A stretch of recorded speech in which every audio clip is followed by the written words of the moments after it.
Bien, leemos Isaías capítulo 7, versículo 10. ¿Está proyectado? Sí, bien, excelente. No te preocupes, no te preocupes. Y le damos lectura y lo hacemos en el nombre del Señor Jesús. Da un minutito.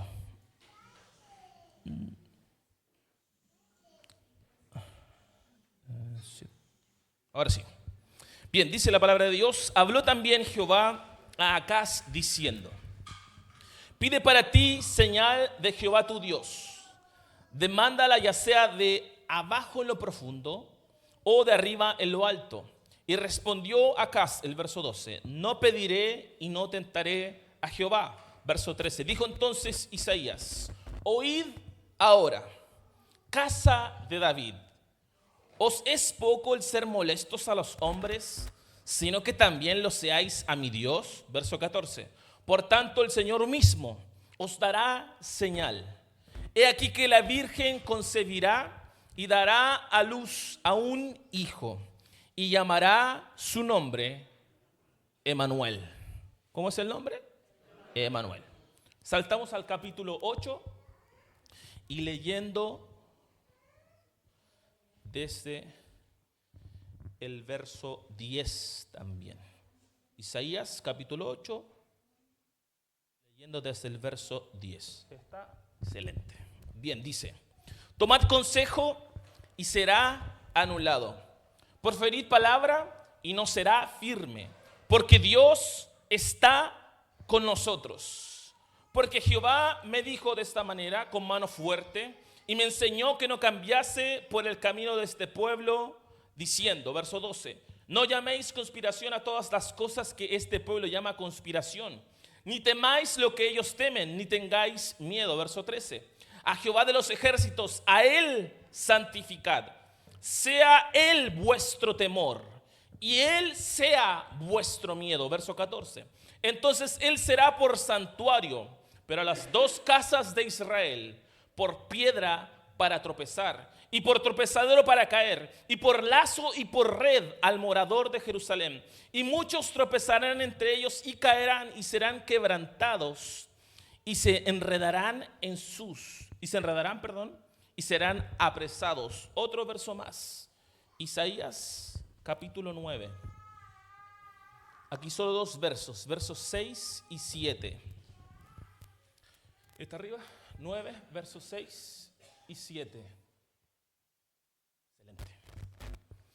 Dice, porque un niño nos es nacido, hijo nos es dado, y el principado sobre su hombro, y se llamará su nombre, admirable, consejero, Dios fuerte, Padre eterno, príncipe de paz. Qué curioso que este niño es llamado Padre eterno. Bien, verso 7. Lo dilatado de su imperio y la paz no tendrán límite sobre el trono de David y sobre su reino, disponiéndolo y confirmándolo en juicio y en justicia, desde ahora y para siempre. Y termina diciendo este versículo, el celo de Jehová de los ejércitos hará esto. Quiero predicarle por los próximos minutos con el título El reino de Emmanuel. Puede sentarse. ¿Cuánto tiempo llevo? 14 minutos. Me quedan 15. Y yo soy muy bueno para hablar. Amén, dijo. Sí me conoces, ¿cierto? Yo soy así. Pero voy a hacer todo lo posible por no extenderme más allá de lo necesario. Le comentaba a alguien antes de predicar que normalmente cuando leemos versículos en la Biblia antes de comenzar la predicación, muy probablemente mucho de lo que leímos no nos queda grabado. Probablemente mucho de lo que leímos o de lo que leí en este mismo momento no lo recuerda. Seguramente hay conceptos, ideas muy vagas que quedan en nuestra mente, en nuestra lectura. Eso es lectura comprensiva, se pasa en la primaria y la secundaria. Pero de cualquier forma, a pesar de que no nos queda mucho en la mente, no quiero ahondar en tantas ideas, sino que solamente quiero contextualizarles a modo de introducción lo que acabamos de leer. Yo no sé si recuerdan, quizás no lo recuerdan, y si quisieran revivir alguna predicación, pueden entrar a nuestro canal de YouTube. Tenemos un canal de YouTube que es Apostólicos Viña del Mar. Lo busquen en YouTube y pueden revivir todas las enseñanzas y predicaciones, tanto los domingos como los días jueves que se estuvieran haciendo enseñanzas. Ahí está todo. Gracias a la hermana Valesca que hace ese trabajo y a los hermanos también que colaboran en la edición y todo lo que tiene relacionado con eso. Dicho eso, si quieres revivir alguna predicación, ahí está. Y una de mis predicaciones, la última que prediqué, fue Donde termina el acueducto, es el título de ese mensaje. Y hablé sobre este rey que acabo de volver a leer. Este rey es el rey Acaz, rey de Judá. Recordemos que en ese tiempo habían dos reinos que eran del mismo pueblo, del pueblo de Dios. El reino del norte y el reino del sur. Y en uno de esos reinos reinaba el rey Acaz. En Judá, el rey de Judá. Acaz reinaba en Judá y en ese tiempo Acaz tenía muchos enemigos. Lo expliqué en la última predicación y lo vuelvo a explicar brevemente en este momento. Tenía muchos enemigos y curiosamente muchos de esos enemigos eran muy hermanos entre ellos, como pueblos eran hermanos. Y en ese tiempo, en los versículos que acabamos de leer, precisamente del capítulo 7, nos encontramos con la maquinación de dos reyes, el rey de los arameos y el rey de Israel, que juntos maquinan ir en contra del rey de Judá, que es Acaz. Dos reyes contra un solo reino. Y en ese momento, cuando Acaz recibe esa noticia, ni siquiera habían venido los enemigos, pero al escuchar la noticia de esta conspiración en contra de él y el pueblo de Judá, él tuvo un gran temor dentro de él que nació en su interior y no podía alejar de su vida. Tanto fue así que él se escondió en lo último de la ciudad, de los acueductos de la ciudad. Y ahí es cuando llega Isaías junto a su primer hijo. Y si quieren leer sobre los hijos de Isaías, pueden leer estos capítulos que yo he leído, que son unos hijos muy extraños, con nombres muy raros, perdón, no eran extraños los niños, pero tenían nombres muy extraños. Y uno de ellos acompaña a Isaías a profetizarle al rey Acaz, rey de Judá. Y cuando le profetiza positivamente. Le profetiza que estos reyes no serán capaces de vencerlo, pero no lo harán porque él es fuerte, porque él es un buen rey. No lo van a destruir porque él tiene un buen ejército, no. Sino que Isaías le dice, la razón por la que no te van a destruir es porque tú, Acaz, eres descendiente de David. Y Dios había hecho un pacto con el rey David muchos años antes, diciéndole que nunca faltaría en el trono de Judá su descendencia. Pasaba mucho en la antigüedad de los reyes esta situación de que un rey era tan malo que aparecía, por ejemplo, el general del ejército, mataba al rey y tomaba su lugar. Y comenzaba una dinastía nueva, una descendencia distinta. Pasaba mucho, no pasaba una vez. Si usted lee Reyes, Primera de Reyes y Segunda de Reyes, Primera de Crónicas y Segunda de Crónicas, se va a encontrar con los reyes de Israel y de Judá, del norte y del sur. Y va a notar esta seguidilla de matanzas entre los reyes de Israel, pero no así entre los reyes de Judá. ¿Por qué no? Porque Dios le prometió al rey David que nunca faltaría descendencia sobre su trono. Por lo tanto, Acaz, a pesar de que tenía grandes y poderosos enemigos que no solamente venían de a uno a querer matarlo, sino que venían aliados, se juntaban para querer matar al rey de Israel, al rey de Judá. Pasaba todo ese tipo de cosas, pero a pesar de eso, a pesar de las amenazas, no lograban su cometido, no lograban sus intenciones. ¿Por qué no? No porque Acaz era bueno, de hecho era todo lo contrario, era muy mal rey. No porque Acaz tuviera un gran ejército, como dije antes, sino todo lo contrario. La razón por la que Acaz no sucumbía ante sus enemigos era porque Dios le había prometido y había hecho un pacto con su antepasado, el rey David. De hecho, si usted lee el libro de Mateo capítulo 1 se va a encontrar con toda la descendencia de David. Lea Mateo capítulo 1 y lo va a encontrar allí. Y ahora nos encontramos con esta situación en que el profeta Isaías sigue profetizándole a Acaz. No se detiene de la profecía de que va a eliminar esos dos reyes que intentan atacarlo, sino que sigue profetizándole a Isaías. Y Isaías sigue profetizando, y una de las cosas que le dice Isaías al rey Acaz es la siguiente. Acaz, le dice Isaías, el profeta Isaías, junto a su hijo que estaba al lado de él, Isaías le dice: Acaz, pídele al Señor tu Dios una señal de confirmación. ¿De confirmación de qué? De confirmación de que esos reyes iban a desaparecer. En otras palabras, si no me crees que yo voy a destruir a tus enemigos, pídeme una señal de confirmación. Es decir, pide algo tan difícil, le dijo Isaías a Acaz, pídeme algo tan difícil. Y pone extremos diciendo Isaías: pídeme algo tan alto como los cielos, o pídeme algo tan profundo y tan difícil como ir hacia la muerte. Pídeme lo que sea. Y Acaz dice: no voy a pedir nada.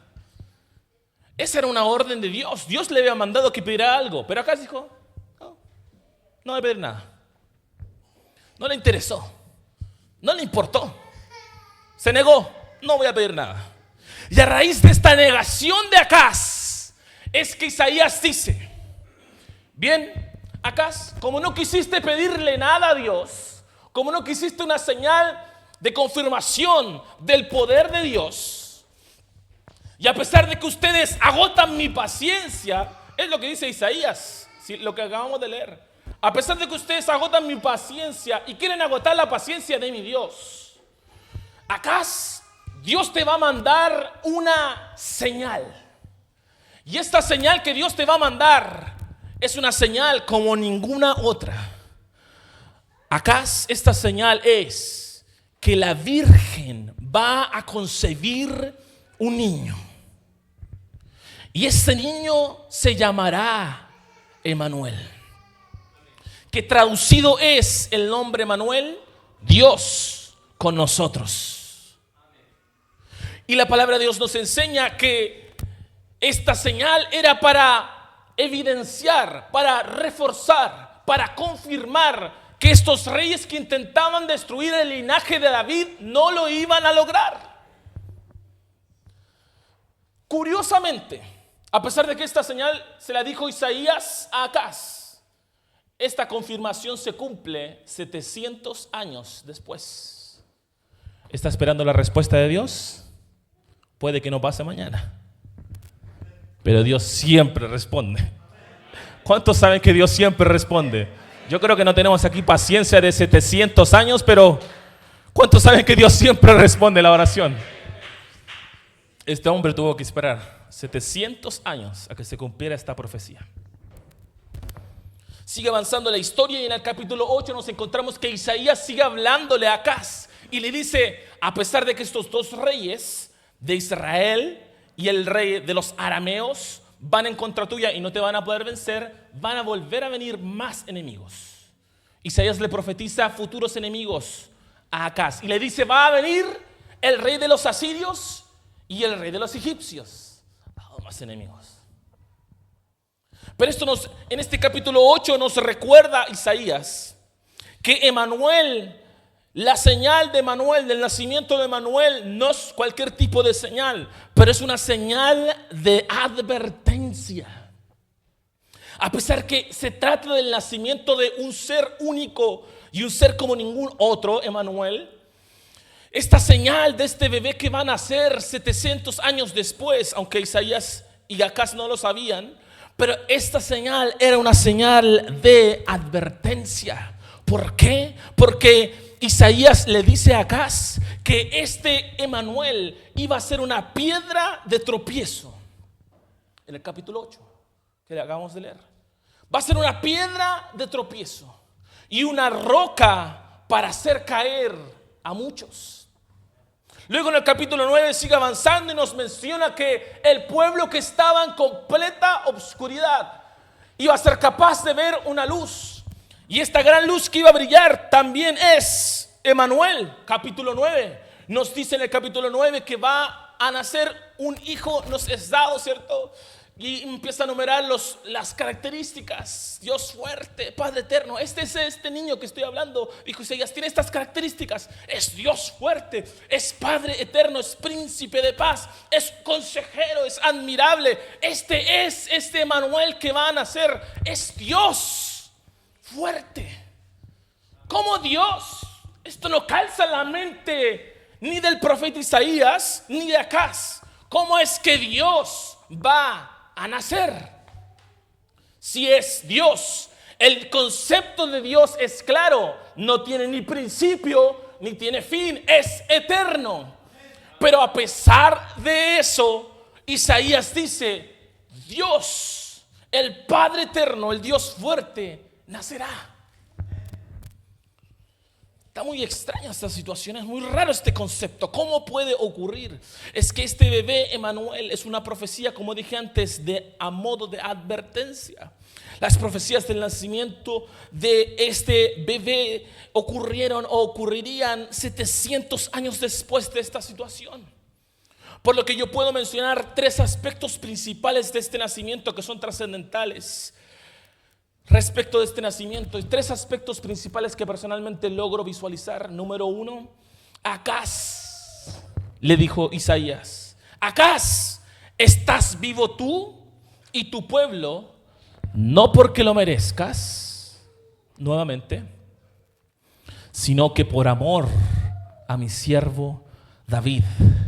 El pacto que Dios hace con David se encuentra registrado en el libro de 2 de Samuel, capítulo 7, versículos 12 y versículo 16. Ahí está registrado el pacto que Dios hace con David. Versículo 12 dice, cuando mueras y seas enterrado con tus antepasados, levantaré a uno de tus hijos de tu propia descendencia y fortaleceré su reino. El verso 16 dice, tu casa y tu reino continuarán para siempre delante de mí y tu trono estará seguro para siempre. Es lo que menciona este versículo de 2 de Samuel capítulo 7 versículos 12 y 16. Isaías capítulo 9 versículo 7 dice, su gobierno y la paz nunca tendrán fin. Reinará con imparcialidad y justicia desde el trono de su antepasado David por toda la eternidad. El ferviente compromiso del Señor de los ejércitos celestiales hará que esto suceda. Dios no está con nosotros porque lo merezcamos, sino que por la justificación que Cristo Jesús trae a nuestras vidas. Las razones son porque Él nos ama y porque Cristo Jesús mora en nuestras vidas. Él no está con nosotros porque es consecuencia de nuestras excelentes acciones y aptitudes. Dios no está con nosotros porque nos comportemos cumpliendo todas las reglas y todos los mandamientos y todas las leyes. Nadie es capaz de cumplir todos los mandatos divinos. Pero ¿sabe quién sí pudo hacerlo? Este bebé. Emanuel pudo cumplir todos los requisitos, mandamientos y leyes divinas, porque Él es Dios manifestado en carne. Jesucristo el Mesías, Jesucristo el Rey, el Príncipe de paz, el Dios fuerte, el Padre eterno, el admirable, el consejero, Él mismo fue completamente capaz y suficiente de cumplir todos los requisitos, leyes y ordenanzas que nosotros no podemos cumplir. Y gracias a ese sacrificio, gracias a ese nacimiento, es que nosotros hoy podemos tomarlo para nuestras vidas, incorporarlo en nuestras vidas y andar conforme a Él. Es gracias a este nacimiento, gracias a este descendiente de David. Si usted lee Mateo capítulo 1, como le dije antes, se va a encontrar con la genealogía de Jesucristo. Y dentro de la genealogía va a leer el nombre Acaz. no te lo mereces, Acaz. Fuiste un rey malísimo, Acaz. Pero es uno de los miembros de la genealogía del rey David y de Jesucristo mismo. Por eso es que ese linaje no podía morir. Muchas gracias, hermano. Por eso es que ese linaje no podía ser destruido, porque de ese linaje, de esa descendencia, venía el Cristo, el Mesías prometido. Y gracias a Él, hermanos, es que nosotros hoy podemos estar aquí. Porque la palabra nos enseña que las consecuencias del pecado, la paga del pecado es la muerte. Pero la dádiva o el regalo divino de Dios es vida eterna en Cristo Jesús. No por tus capacidades, habilidades o por lo que hagas. No porque tú digas, me merezco esto porque soy muy bueno y he hecho tantas buenas cosas. No tiene nada que ver tu vida eterna, tu salvación, la salvación de tu alma con tus acciones, sino que tiene todo que ver con lo que Cristo Jesús hizo por cada uno de nosotros. Es por eso que Acaz continuó con vida. Otro de los aspectos que logro ver en la vida de Acaz muy relevantes y en relación al nacimiento de este bebé anunciado en el capítulo 7 y capítulo 9 de Isaías es que su reino no es como el de este mundo. Viene a este mundo como un indefenso bebé. Jesucristo pudo haber aparecido en el escenario de esta tierra como Dios manifestado en carne en cualquier etapa de la vida. Estamos hablando de que Dios se manifestó en carne. Y si Dios se manifestó en carne, ¿no podría Él haber decidido simplemente aparecer como un adulto? Dios tiene todo el poder para haberlo hecho así. Pero Él decidió nacer en el vientre de una mujer, concebido por el Espíritu Santo dentro del vientre de esta mujer virgen, y aparecer en la tierra como un bebé indefenso. Un bebé que requería el cuidado de su madre. Un bebé que requería de los cuidados y protección de su padre. Un bebé indefenso. La gente esperaba al Mesías que apareciera de otra forma. Que apareciera un hombre militar, un hombre de guerra, un príncipe. Estaba siendo anunciado. Que naciera en un pesebre, en un humilde pesebre. No era la visión que tenían todos. Todos esperaban que naciera en un palacio rodeado de una guardia real, rodeado de todas las comodidades y lujos habidos y por haber. Pero el reino que traía ese pequeño bebé no era el reino que nosotros conocemos de este mundo. Su reino no es de este mundo. Por lo tanto, sus ideas, paradigmas y dimensiones no son humanas, no es una perspectiva humana, es completamente lo opuesto. Él trajo un reino opuesto al reino de este mundo. Por eso es que Él decide nacer en un humilde pesebre. No con lujos de esta tierra, no con cosas de este mundo, ostenticidad de este mundo, nada relacionado con eso. Pero a pesar de eso, había una profecía que le llegó hasta los oídos del rey Herodes, un rey pagano que estaba reinando en ese tiempo sobre los judíos.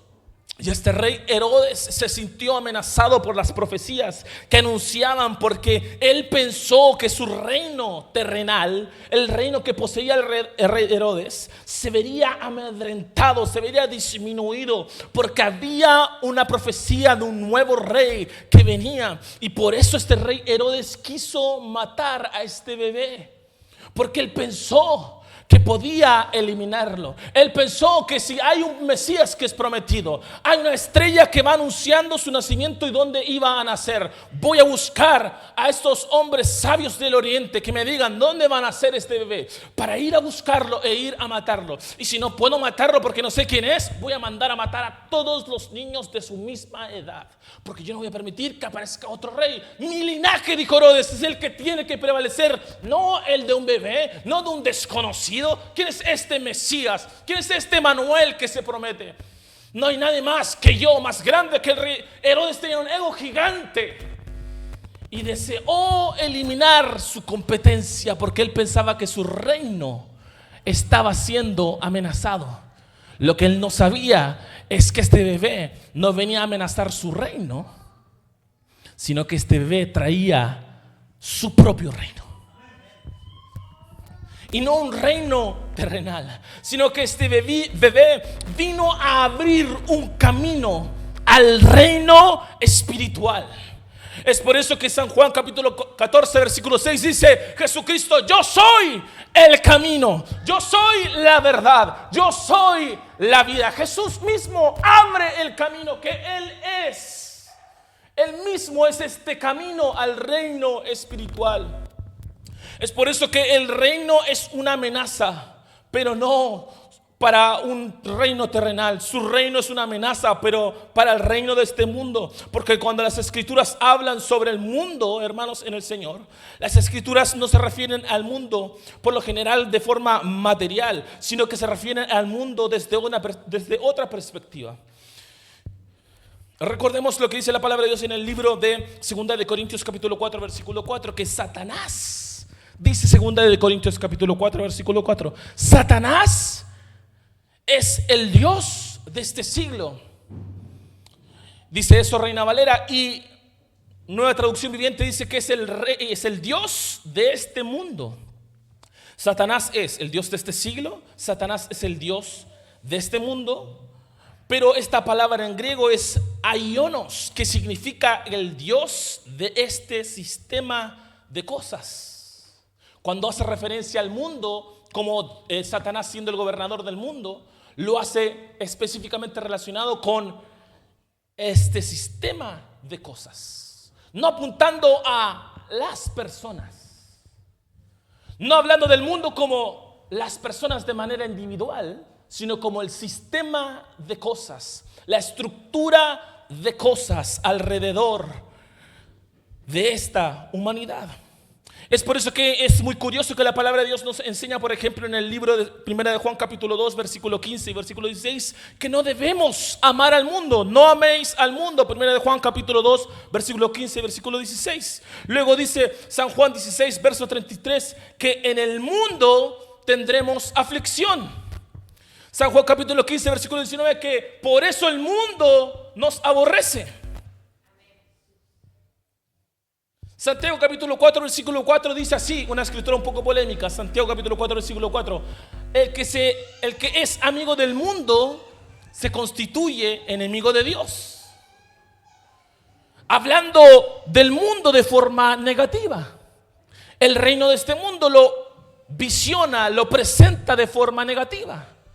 Pero cuando leemos estas escrituras pasamos por alto que el significado real de esto no está hablando de personas de manera individual, sino que hacia donde apunta es hacia las palabras griegas aionos o cosmos, que significan orden, organización o sistema de cosas, no de personas puntualmente. Porque si fuera así, entonces ¿por qué Jesucristo dice en San Juan 3:16, el versículo tan recitado? Porque de tal manera amó Dios. ¿A quién? Amó Dios al mundo. Y también nos dice Mateo capítulo 11 versículo 19, y Lucas también lo dice, que Jesús era conocido como amigo de publicanos y pecadores. ¿Cómo es Jesús amigo del mundo? ¿Cómo Jesús ama al mundo? Pero 1 de Juan capítulo 2 versículo 15 y 16 nos dice que no amemos nosotros al mundo. ¿No hay una contradicción aquí? No debemos amar al mundo, pero Jesús sí puede amarlo. No seamos amigos del mundo, pero Jesús era amigo de pecadores. Hay una contradicción aparente. Pero lo que nosotros no entendemos es que cuando Jesucristo normalmente nos enseña a través de su palabra y las escrituras, no está señalando a personas puntualmente, sino que lo que está señalando es el sistema, es la estructura de cosas que están alrededor de la humanidad, que el ser humano ha edificado con sus manitos, pero no el ser humano como individuo, sino que el sistema de este mundo. No seas amigo del mundo, no seas amigo del sistema, de la estructura de este mundo. Pero ¿cómo podemos hablar del amor de Dios si no nos acercamos en una relación con las demás personas a nuestro alrededor? Porque Dios nos amó aún cuando nosotros éramos pecadores. Porque nosotros no debemos amar a las personas aún siendo pecadores. ¿O solo debemos amarlas cuando sean cristianos? No, Jesucristo amó a la humanidad aún siendo nosotros pecadores, aún sin conocernos. Él nos amó de tal manera, dice San Juan 3:16, que entregó a su único Hijo en sacrificio por nosotros. Porque el reino que este niño iba a traer no era un reino de este mundo, sino que era un reino espiritual, hermanos, en el Señor. Y en este reino espiritual que está en contra de este mundo. Déjeme decirle, el reino que trae Emmanuel es un reino que está en contra de este mundo, hermanos. Y cuando está en contra de este mundo, no está diciendo está en contra de la gente, pero está en contra del sistema de cosas que corrompen al ser humano. Oh, hay tantas cosas que corrompen al ser humano, que lo degradan.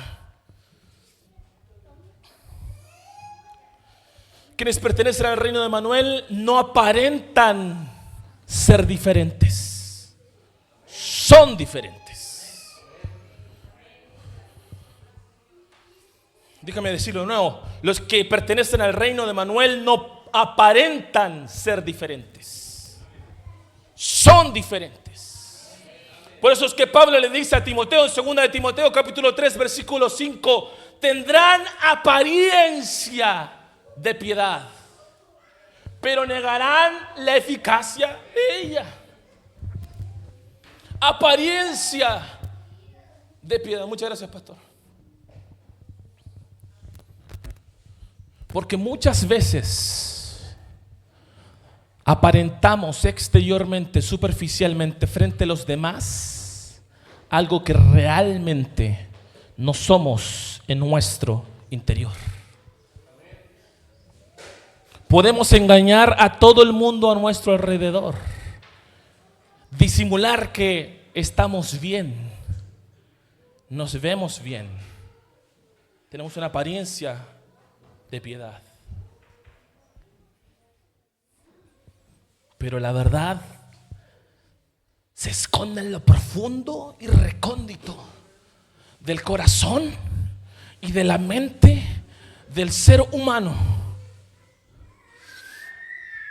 Como profesor me ha tocado ver muchas situaciones y casos de jóvenes que todo el día están bromeando, pasándola bien, riéndose, tirando tallas, disfrutando, corriendo para allá, para acá. Hola, profe, ¿cómo está? Pero cuando te sientas un minuto a hablar seriamente sobre sus vidas, son un desastre. Sus padres no están presentes, hermana Macarena también es profesora. Sus padres no están presentes. Niños que prácticamente los dejan botados, con depresión, con ansiedad. Víctimas de abusos de todo tipo, psicológico, físico, sexual. Su vida es un desastre. ¿Sabe por qué? Porque este reino terrenal es lo que les ofrece. Eso es lo que tiene para ofrecerles, disfrazado de risas y diversión, pero en realidad, en el profundo y en lo hondo, se esconde la corrupción que viene a dañar a las personas. Por eso que muchas veces nos cuesta encontrar políticos honestos. ¿Sabe por qué? Porque aparentan ser muy buenos con las personas, pero cuando alcanzan el poder se corrompen. O quizás antes de alcanzarlo ya estaban corruptos y no lo notamos. Eso es lo que entrega el reino de esta tierra. Eso es lo que nos ofrece el reino de este mundo. Pero hermanos, en el Señor, por eso era necesario que naciera entre nosotros un reino espiritual, que trajera este reino espiritual a un rey que marcaba la diferencia.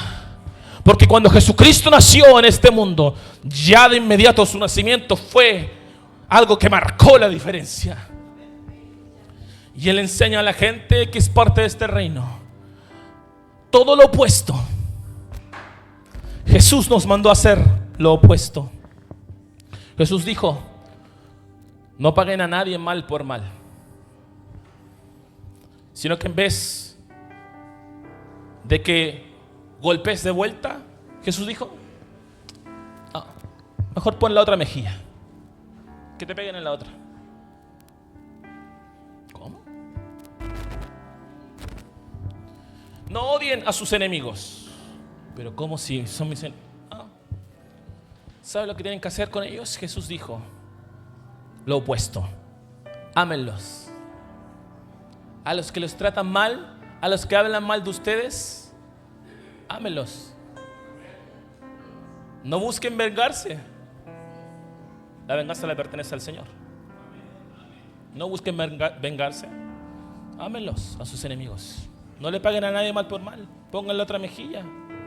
El que quiera ser el mayor entre ustedes, que quiera resaltar, el que quiera ser el primero, Jesús dijo, tiene que ser el siervo de los demás. Pero ¿cómo si Jesús? Este mundo me enseña que para avanzar voy pisoteando las cabezas de los que van detrás de mí. Para subir escalones tengo que aplastar la competencia. No. Si tú quieres ser el mayor, sé diferente.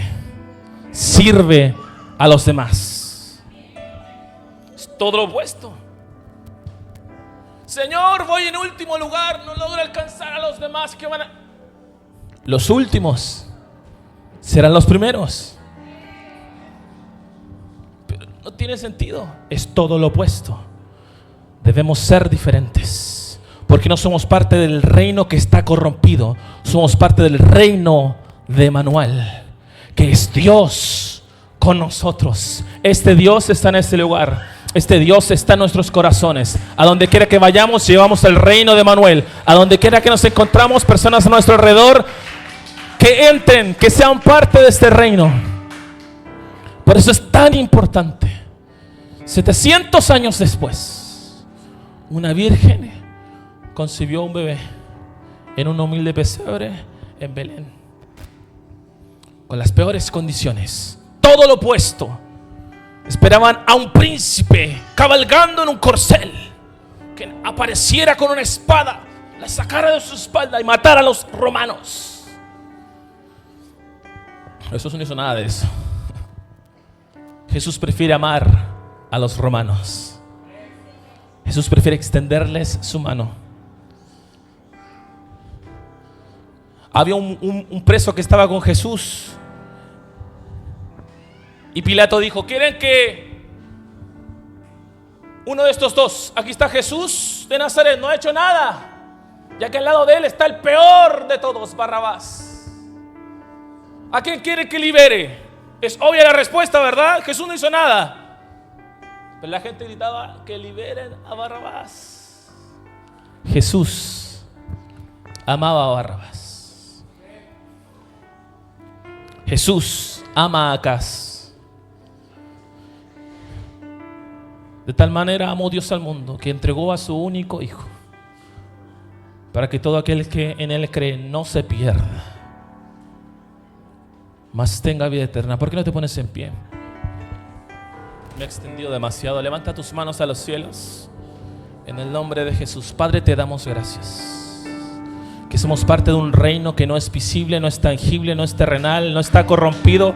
Señor, somos parte del reino de este bebé, de Emmanuel, que es Dios con nosotros. Eres tú, Señor, interviniendo en la vida de cada ser humano, de cada persona, de cada individuo. Señor, tú quieres que donde quiera que vayamos, llevemos este reino espiritual a las personas que están sumidas en, Señor, en delitos, en pecados, en corrupción, en transgresión. Tú quieres que llevemos de tu amor y mostremos que somos diferentes, mostremos que hay algo distinto dentro nuestro. Señor, no que lo aparentemos, no que superficialmente pareciera que es así, sino que interiormente en nuestra forma de hablar, en nuestra conducta, en nuestro comportamiento, Señor, hay algo que es distinto, hay algo que es diferente. No es igual a las demás personas, no toma las mismas decisiones que los demás, no se corrompe con el amor al dinero, no se corrompe con los vicios de este mundo, sino que estamos dentro de un reino distinto, distinto, dentro de un reino que es diferente, donde debemos marcar la diferencia. Jesús, oh aleluya, es el rey que está dentro de este reino. Jesús es el príncipe de paz, es un Dios poderoso, es admirable, es consejero, es Dios fuerte, es Padre eterno, es el príncipe de paz. Donde este mundo quiere ofrecernos paz, Jesús dice: yo no le doy paz a ustedes como el mundo la da. Yo doy una paz distinta que sobrepasa todo entendimiento. Levanta tus manos y dale gracias al Señor. Gracias, Jesús, que has nacido en mi vida. Gracias, Jesús, que has nacido en mi familia. Gracias, Jesús, que has nacido, Señor Jesús, en mi familia. Señor, cuando estaba todo perdido, cuando todo se veía oscuro, cuando todo se veía incapaz, imposible, no puede suceder. Sí puede suceder. Podemos marcar una diferencia. Podemos ser diferentes. Hay algo que va más allá. Dios está con nosotros. Dios está con nosotros. Dios está con nosotros. Levanta tus manos y dale gracias a Dios que Él está con nosotros. Levanta tus manos y dale gracias a Dios. Aunque no lo mereces, acá no lo mereces, pero Dios está contigo. No por lo bueno que has hecho, no por lo bueno que has sido, no, porque Jesús está con nosotros. Por su amor estamos aquí. Por su gracia estamos aquí. Su gracia es abundante, su gracia inmerecida. Por su amor estamos aquí. Levanta tus manos y adoremos al Señor en esta hora, en el nombre de Jesús.